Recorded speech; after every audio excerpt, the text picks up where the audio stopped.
നമസ്കാരം.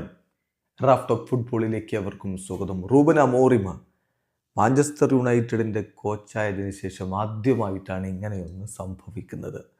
വോൾസിനെതിരെ അവർ 4-1 വിജയിച്ച് കയറുമ്പോൾ ബ്രൂണോ ഫെർണാണ്ടസ് ഇരട്ട ഗോളുകൾ നേടിയിരിക്കുന്നു. Manchester United score 4 goals away from home for the first time under Ruben Amorim.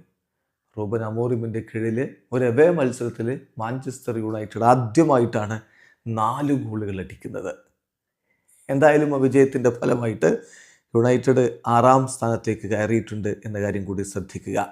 4-1 വിജയം നേടുമ്പോൾ ബ്രൂണോ ഫെർണാണ്ടസിൻ്റെ ഇരട്ട ഗോളുകൾ കൂടാതെ എംബ്യൂമോവും മൗണ്ടുമാണ് യുണൈറ്റഡിനായിട്ട് ഗോളുകൾ നേടിയത്. വോൾസിൻ്റെ ഗോളിൽ വെല്ലഗാർഡിൻ്റെ വകയായിരുന്നു. വോൾസിൻ്റെ മൈതാനത്ത് വെച്ച് നടന്ന മത്സരത്തിൽ മാഞ്ചസ്റ്റർ യുണൈറ്റഡിൻ്റെ മുന്നേറ്റങ്ങൾ നയിച്ചുകൊണ്ട് മൗണ്ടും കുഞ്ഞയും എംബ്യൂമയും ഒരുമിച്ചാണ് ഇറങ്ങിയത്. കളിയിൽ യുണൈറ്റഡിൻ്റെ ആധിപത്യം തന്നെയാണ് നമ്മൾ കണ്ടത്. കളിയുടെ 25ാമത്തെ മിനിറ്റിൽ ബ്രൂണോ ഫെർണാണ്ടസിലൂടെ അവർ ലീഡെടുത്തു. എന്നാൽ ആദ്യ പകുതി അവസാനിക്കുന്നതിന് തൊട്ട് മുമ്പ് വോൾസ് ആ ഗോൾ മടക്കി. ഇടവേള സമയത്ത് മത്സരം 1-1 സമനിലയായിരുന്നു. രണ്ടാം പകുതിയിൽ കാര്യങ്ങൾ പൂർണ്ണമായിട്ടും യുണൈറ്റഡ് വരുതിയിലാക്കി. 51ാമത്തെ മിനിറ്റിൽ എംബ്യൂമോയിലൂടെ അവർ ലീഡെടുത്തു.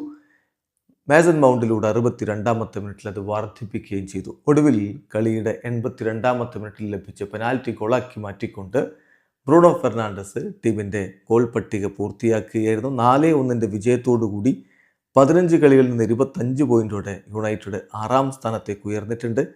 ചെൽസിക്കും 15 കളിൽ നിന്ന് 25 പോയിൻ്റാണ്, അവർ 5ാം സ്ഥാനത്താണ്. അതേസമയം 15 കളികളിൽ നിന്ന് 33 പോയിൻറ്റുമായിട്ട് ആഴ്സണൽ 1ാം സ്ഥാനത്ത് വിരാജിക്കുന്നു. വീഡിയോ അവസാനിക്കുന്ന ഫുട്ബോൾ ലോകത്ത് കൂടുതൽ വിശേഷങ്ങളുമായി റാഫ് ടോക്സ് വീണ്ടും എത്താം.